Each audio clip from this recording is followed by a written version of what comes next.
Be cautious of birth control apps, experts say.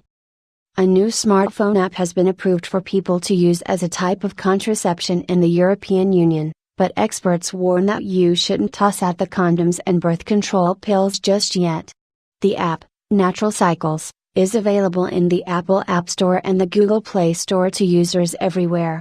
It digitizes an age-old method of preventing pregnancy, sometimes called the rhythm method, natural family planning or fertility awareness.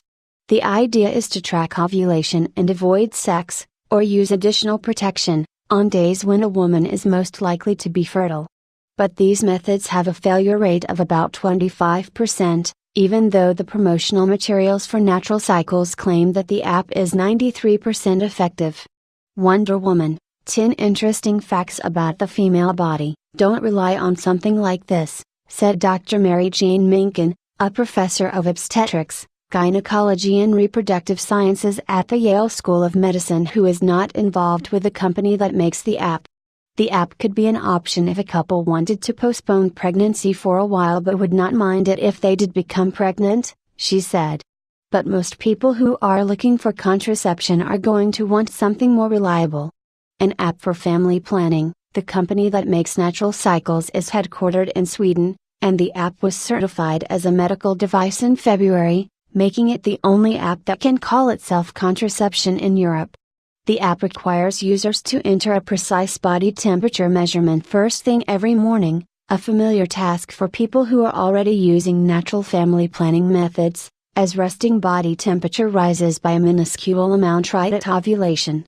The app then tracks body temperature and the menstrual cycle, taking into account the amount of time that sperm are likely to survive in the body, to give red days on which the chance of fertilization is high and green days on which it is lower. It's essentially just the tech-age way of doing natural family planning, which has been around for generations, said Dr. Nathaniel DeNicola, an assistant professor of obstetrics and gynecology at the George Washington University's School of Medicine and Health Sciences. DeNicola is not involved with the company that makes the app. Insufficient data, but the success rate that Natural Cycles touts seems unrealistically high, and it comes from just 2 clinical studies, DeNicola said. Research on other methods of contraception, including condoms, birth control pills and intrauterine devices, goes back decades, so the success rates are pretty clear. That's not true of this app, DeNicola said.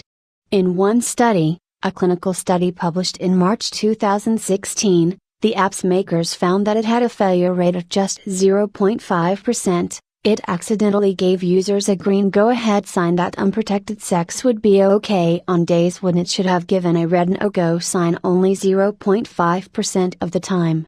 In other words, out of 1,000 women using the app, 5 could expect to become pregnant due to the app's algorithm failure. This failure rate is on a par with that of one of the most reliable reversible birth control methods out there, DeNicola said.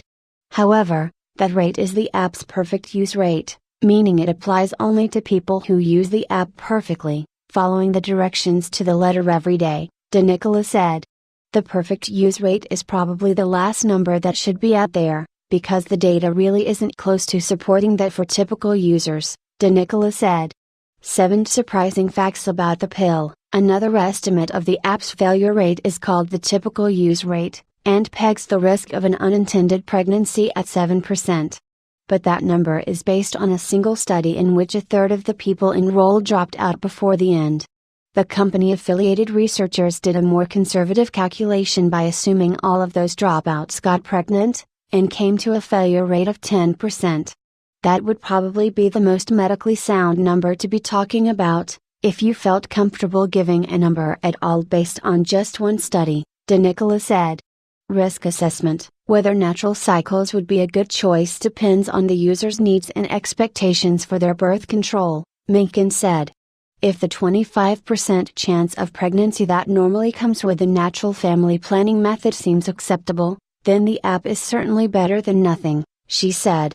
But anyone hoping for a more reliable method should not go in thinking that Natural Cycles, or any fertility awareness app, will give them a 99.5% chance of not getting pregnant, DeNicola said.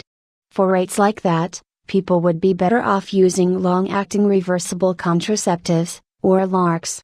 These include options such as the birth control implant that goes under the skin, 99% effective, according to Planned Parenthood, and it's 99% effective. At present, health and medicine apps are largely unregulated in the United States, said Nicola, who is the vice chair of the American Congress of Obstetricians and Gynecologists Task Force on Telehealth. That means that the safety and efficacy of health apps are often buyer beware. We should be using this new technology, De Nicola said, but using it carefully.